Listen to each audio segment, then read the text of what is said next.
Maqhawe sibona namhlanje kulezi insuku nje Umkhonto weSizwe Party is busy with the clean up campaign. Sicela sithathe nisibeke nje about clean up campaign ukuthi ke sibone namhlanje lapha ePhantshani. Bona iPhantshani niclean lapha nazo ngiqoshe ngisho phaqwa amapara lapha la yithini. No, asibingelele maqabane usuzwakhuzolo from eAjigumede zone okuyizona yase Claremont esingaphathwa nje kumanje. Bese sePhantshani sibidi namhlanje okuyindawo edolobha lencane under Ward 18 Ward 18 lo ngaphansi kweAjigumede zone. No besenze i-cleaning campaign namhlanje bihlelwe ubuholi besobungenhla beregion yaseThekwini kakhulukazi nje kakhulu ucombat organizer ubabundosi wena bephusha kakhulu lama campaigns esenza all around iTheku clean sizama ukuphuculula ke indawo yakithi abantu bakithi abahlala kuyona. Uma singena soMkhonto weSizwe sicela uvotelo we promised ukuthi sizosebenzela abantu. Yeah. No asebesirobha benza nje ngama-votings. You are not going to back down. Singabasebenzela abantu. Namanje ngona into esenzayo le ukuthi nangoba kunje but lokho sithembisa abantu ukuthi sizokwenza siyakwenza.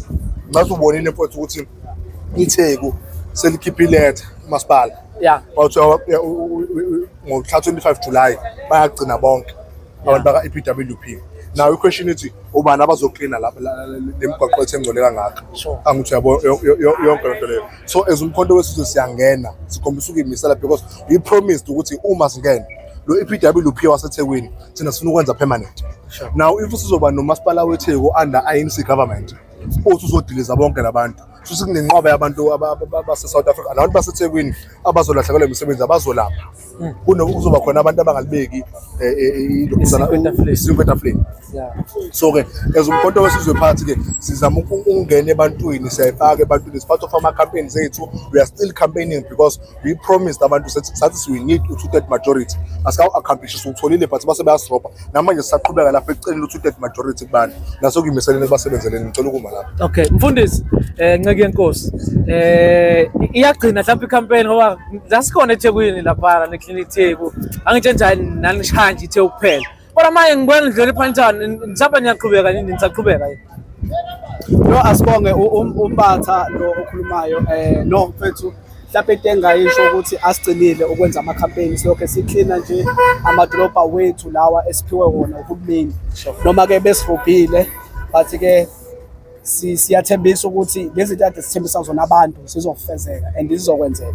Sifuna uniqinisekise emakhaya ukuthi into esizamayo sifuna ukugcina umkhonto active, sifuna ukugcina abantu besibona sigcwele emphakathini iyona into esiyenzayo. Aliqisele njengobuholi ukuthi kwenzakala ndabeni ecala abantu into esingayisho ngecala mfethu hayi ngoba lihlekisiwe but sishintshe iapproach ecala ukuthi sesiyifake ngenye indlela ecala lihlekile lisaba on icala nishintsha amaphepha lapha kuphela hayi ukuthi icala on alisebenzi mfethu asibe active kuma ward yethu whatever we go asisebenzele umkhonto ukuthi sirojiwe akusho ukuthi sizoma umkhonto sovotela ngoba siwuthanda asinendawo ukuthi basirobhila but we know ukuthi kuzogcina umkhonto and kuzobusa iMK. Siyabonga kakhulu siyabonga kakhulu.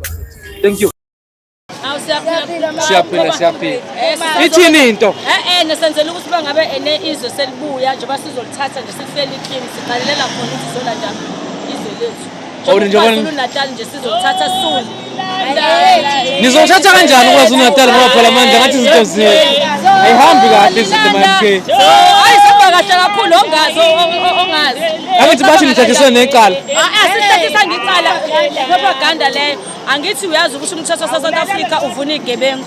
So njengoba kwenzeke kanjalo siyoqala phansi bathi sifayile wrong kodwa all these years bekufike nje kufike kubhalo lompophayo mase kubhala bonke laba bangaphansi enibophenena.